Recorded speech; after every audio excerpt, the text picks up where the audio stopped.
Next item on the workshop is a discussion of a potential development at off Loring Avenue, being referred to as the Loring Farm.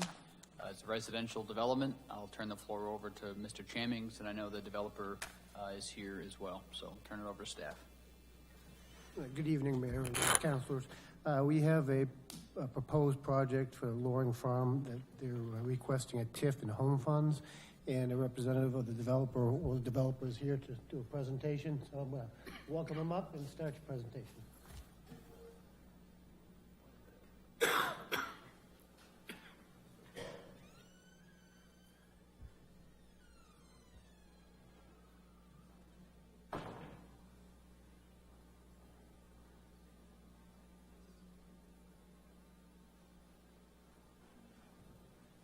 Good evening, everyone. My name is Matt Tier. I'm from Manx Development, and I'm working with Kevin Bunker on this project, who you met a couple weeks ago, and he's from Developers Collaborative.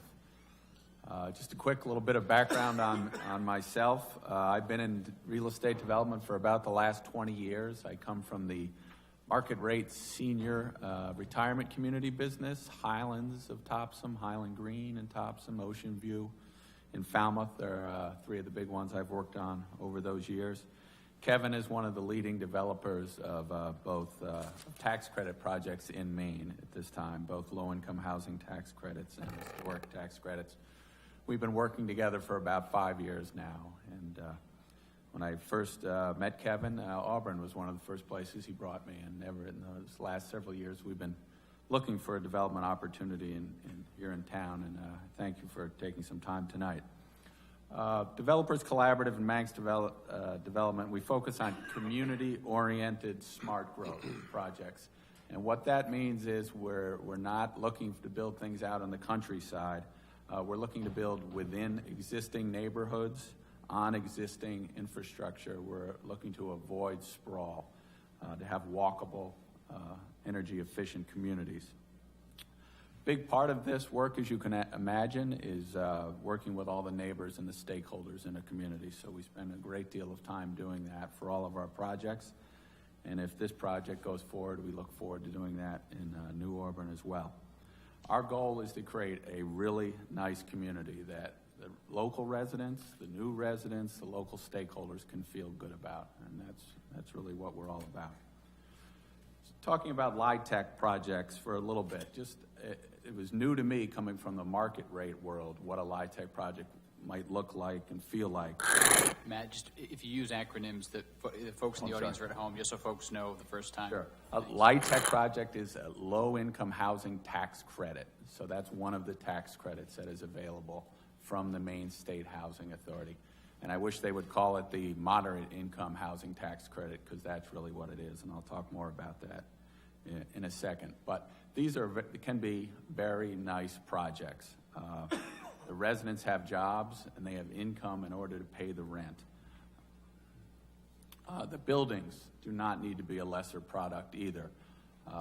The buildings that the two LIHTC projects I have been involved with compare very favorably with our retirement community projects. They're nice apartments, they're nice buildings, they're well built, and they're attractive. Wanted to just show you a little bit to one of our projects to see how I can drop down on this. There we go.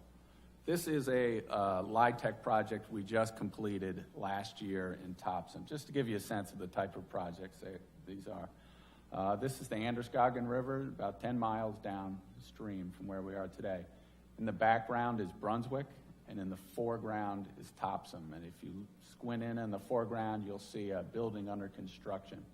That's Elm Street in Topsom. That's Topsom's historic district. It's right in the center of town. It's very beloved. It's very important in the town of Topsom.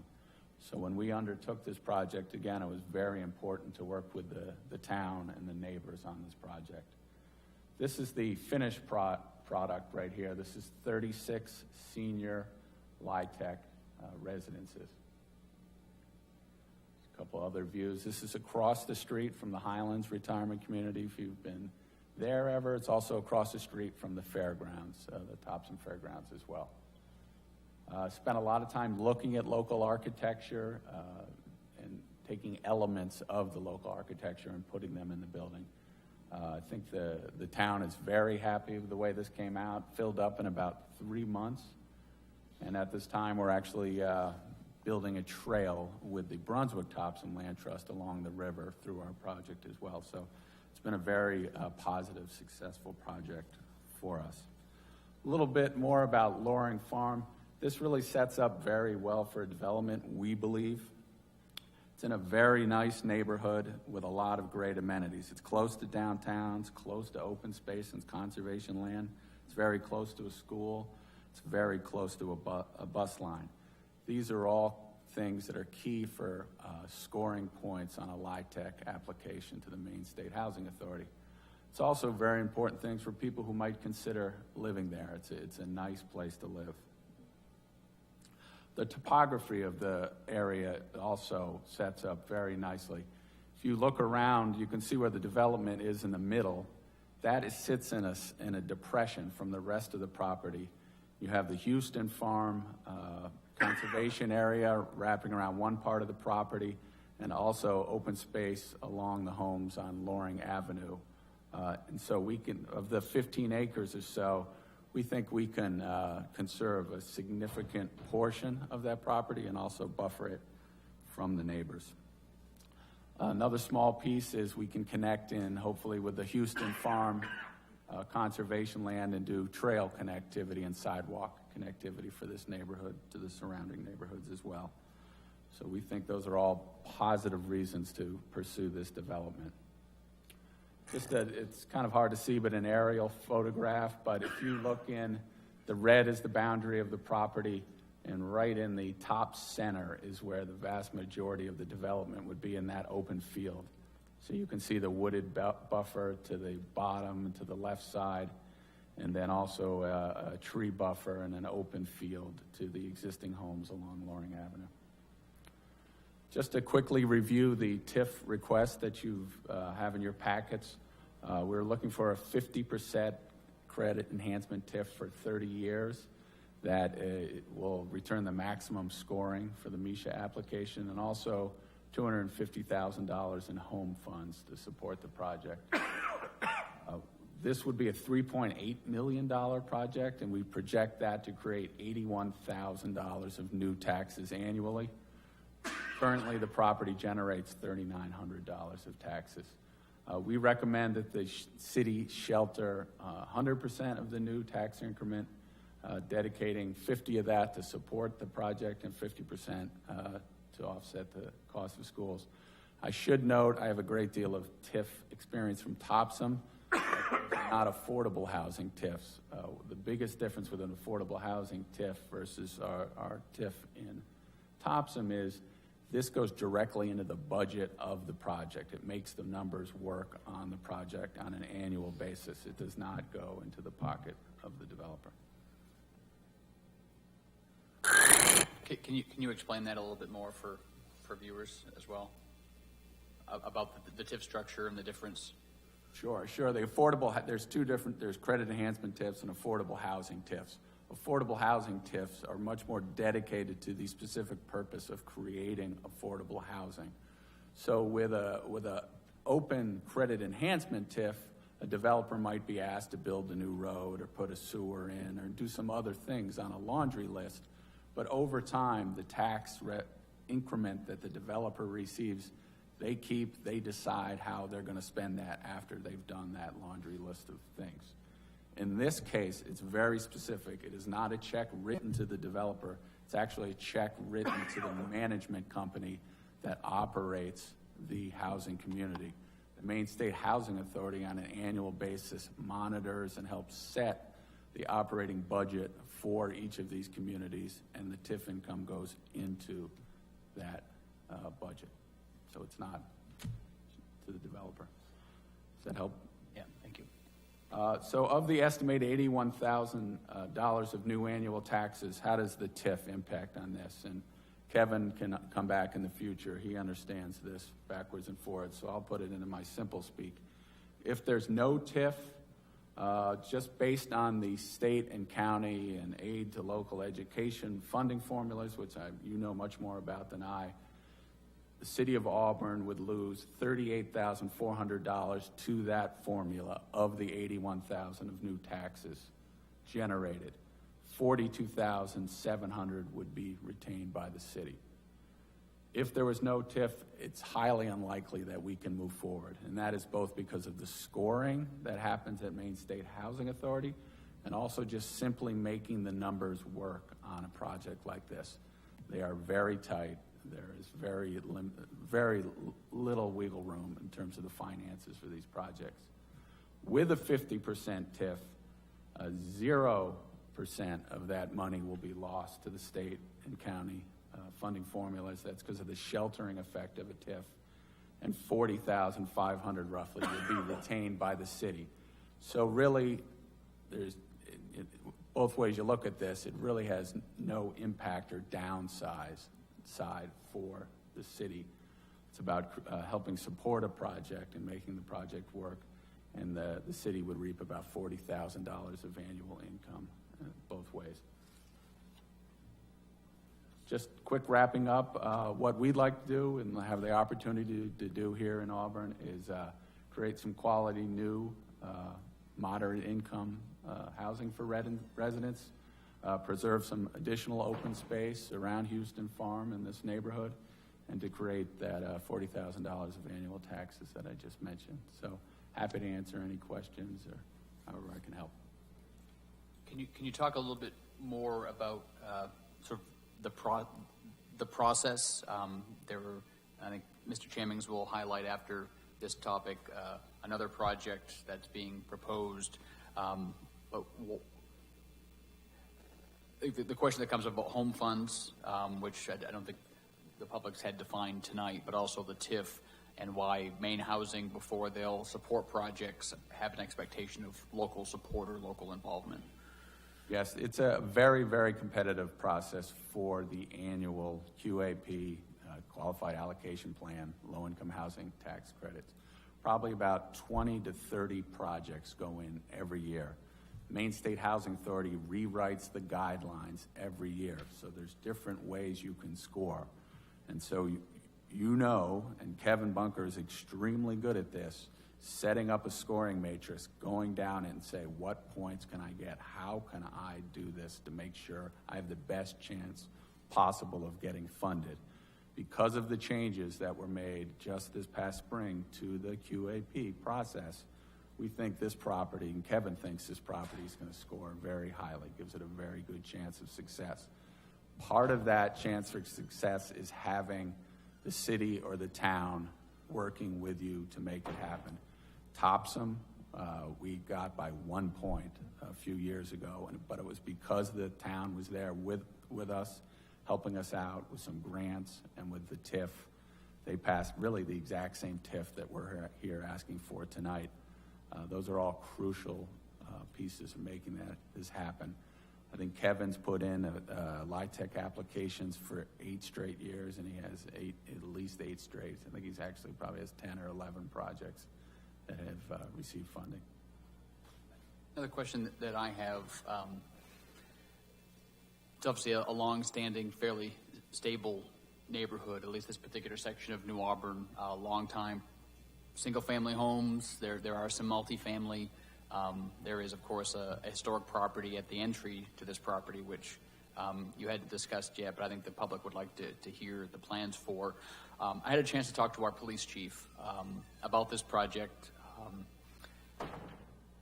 When people talk about lower income apartment complexes or projects, it certainly can bring a connotation, a certain mental image of higher police calls, higher calls for service, which when we look at our calls for service, some of the more mature, lower income developments see that. Can you talk a little bit about the management philosophy? So you folks will build a project, you put in place a management company. Talk a little bit about the philosophy around that. I don't know whether we could put conditions on the PD is looking at creating a new program where they'll certify management companies in terms of quality and safe housing. That if there's an openness to us conditioning any incentives on being part of sort of community policing and other programs that will keep us ahead of the curve. Somewhat of a loaded question, but I told the chief I would certainly raise it. Sure, and we'd be open with anything like that. With all of the developments I'm involved with, you want to be a part of the community. You don't want to be separate from the community. So any ideas, anything thinking out of the box, things like that, we are completely open to. We could even host those events because there will be a community building. Maine State Housing Authority requires that the management companies that manage these properties are experienced, have gone through all of it. They're very good at this. They understand the challenges of doing it. We, as the ownership entity, interview those folks, talk to those folks. We could see what experience the city of Auburn has had in helping to choose the appropriate management company to operate it. They do go through an exhaustive process of both income screening for the projects and managing the resident population that are there.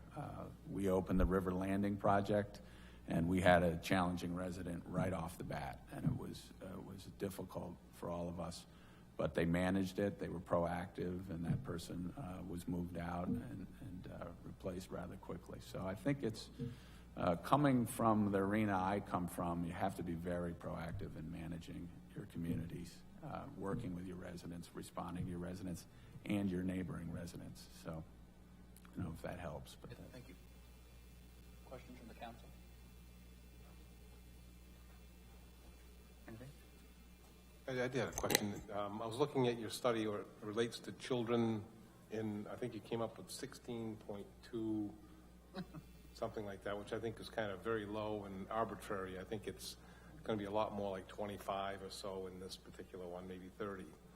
So, I mean, looking at the impact, and you also mentioned in the TIF revenue to offset schools, obviously a TIF district can't offset school expenses anyway. These can. These can?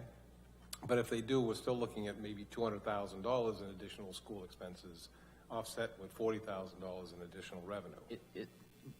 Since you said his number was arbitrary, can you work back from where you get your $200,000 a year? Well, I'm looking at 10,000. I mean, around 9,100 it says, but really it's closer to 10,000 per student that it costs us to educate in the city. Right, but that's not a tuition cost.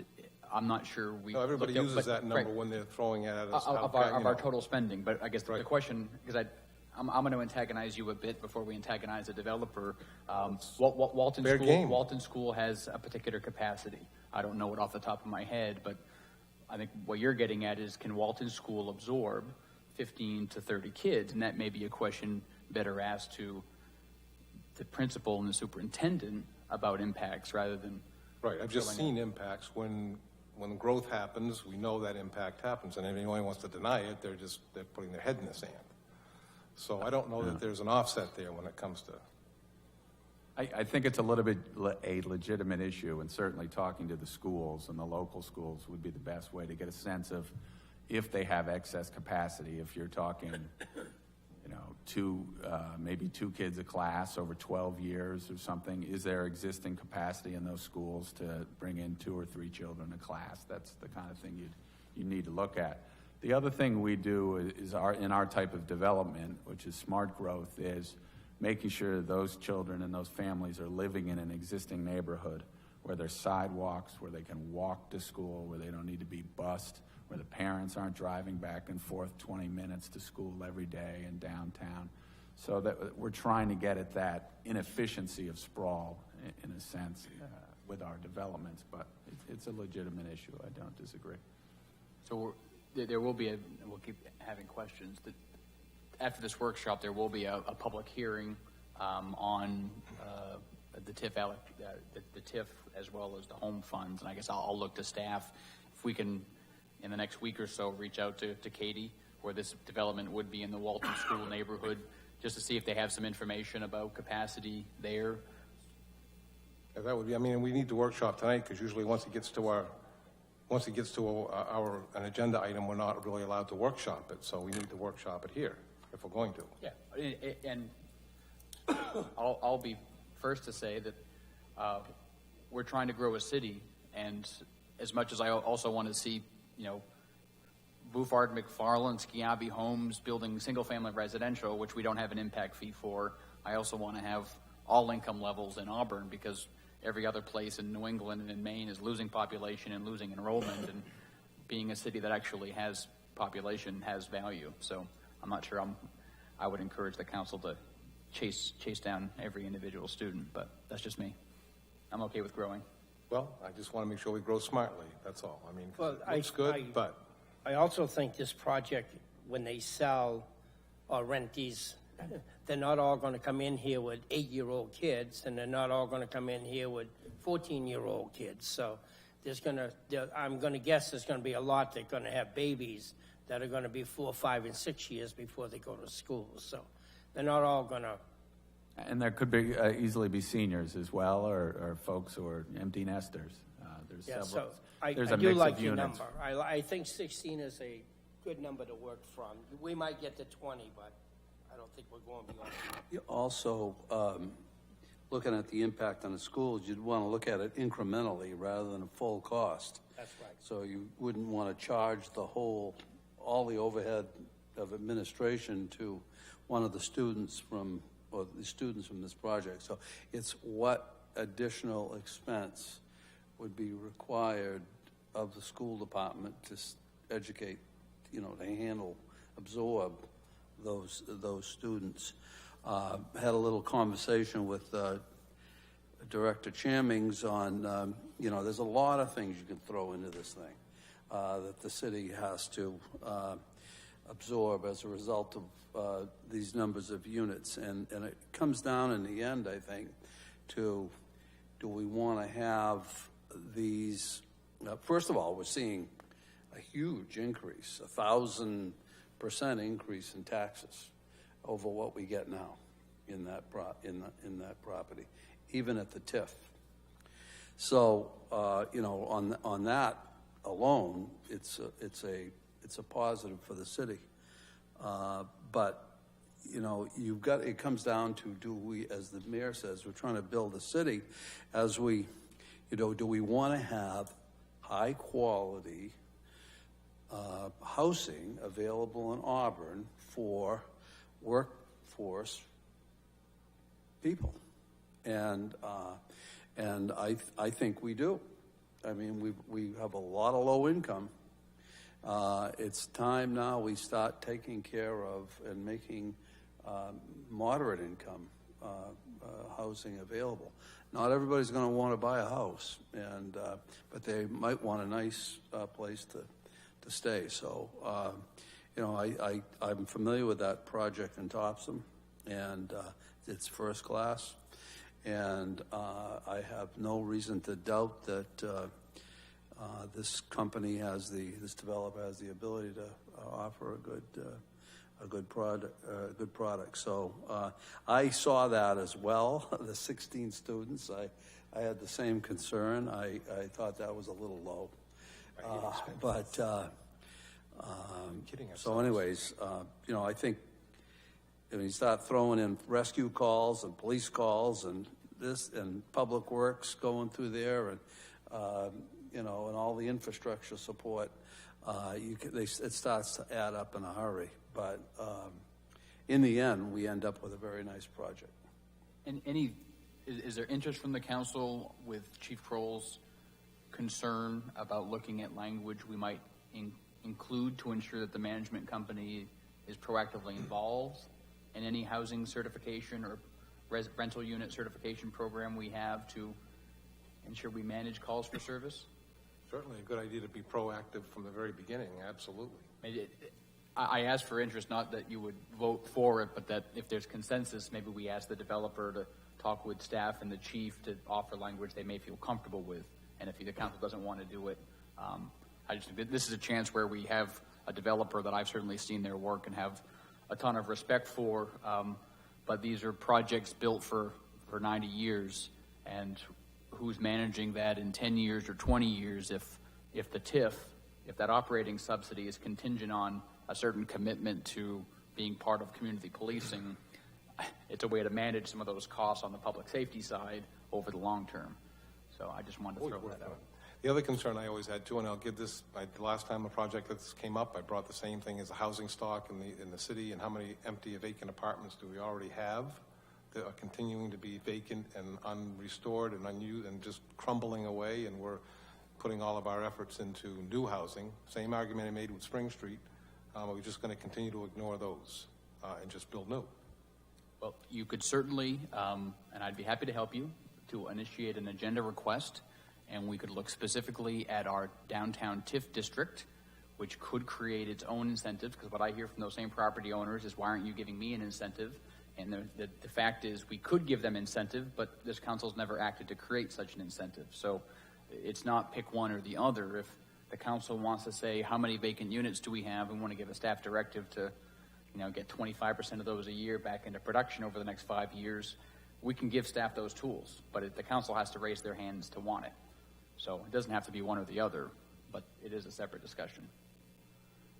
And we ought to be doing that. At some point, and I've been talking to people not only in Auburn but in Lewiston, but I think the major problem of the Twin Cities is the age of our housing stock, and I think it creates all kinds of issues, and we just can't sit on a housing stock that's 100 years old and expect that we're going to be successful. We have to continue to put in new construction. And, and this is one way to do it. And I really like the concept of not putting it down on Spring Street or Court Street. This is in a residential neighborhood. And it's where it belongs. It's 48 residents in residence in a residential area. So we keep waiting for the aged housing stock to get improved. It never does, because it just doesn't make financial sense for a lot of those units to get rehab. They're gone. They're not owner occupied anymore. They're, it's a different world. So this is, I think, a way to offer attractive housing alternatives to people that want to live in Auburn. Questions? I could just add one, just from your conversation, it reminded me, while we can't say that folks moving to a community like this have to be from Auburn, common sense and experience tells us the majority are from the local community. So a lot of those families and children that might be moving here would already have been in town. So that might somewhat ameliorate some of your concerns about school impact. Last question, the old farm / carriage house, plan for that? Right now, we're looking at that. We had the historic folks climbing around it. I guess that was the original farmhouse for all of the property in the area. It was all one farm at one point in time. Right now, we're looking at renovating that in a historically appropriate fashion into 2 apartments. Is that the brick one? Yes, correct. Any type of historic markers or other? We can certainly look at that. We looked at doing historic tax credits for that, because that gets you more points on your application as well, but the historic preservation folks said it had been changed too much over the years. So, but certainly a nice restoration. The assessed value and the $3,900 a year in taxes, if anyone actually walked onto that property and looked at that building, we're getting a pretty good deal on our end. We're lucky that building was still standing. Yeah. I have a quick question about what is the cost per unit for 1, 2, and 3 bedrooms? Do you have any rough ranges? Cost of development or rent is about $500 to about $900. The cost of building it. Yeah, I don't have a per I'm unit. talking about, well, and we'll go all in with the infrastructure. You haven't got a number yet? We're generally looking about 120 to 130 per square foot as the cost. And the square footage of these units are? They range because they're from 1 bedrooms up to Right, 3 right. bedrooms, yeah. But they're typically in the 500 square feet to up to, I'm not even sure exactly what the 3 bedroom, but I imagine around 1,200. Okay.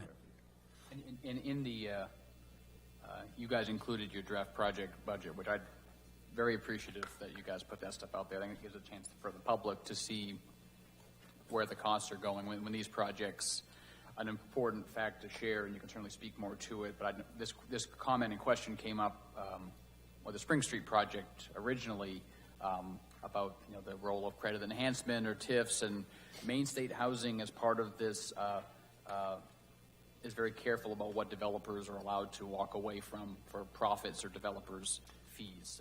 That most of these project resources are actually going directly into the project, so it's not a blank check. The road taking us into the project, it's going to go in front of that brick structure. Correct, that is the way it's currently. We're pretty early in the development process, but that is where it is currently, correct, right next to the existing farmhouse. So everything will go in and come out that same Correct, road. at this time. We did have a very good staff meeting the other day and talked about different things, different utility connections and things, so we might explore some other options, but that's where it is right now. Any comments from the public? All right. Thank you very much for your patience. Thank you very much. Thank you.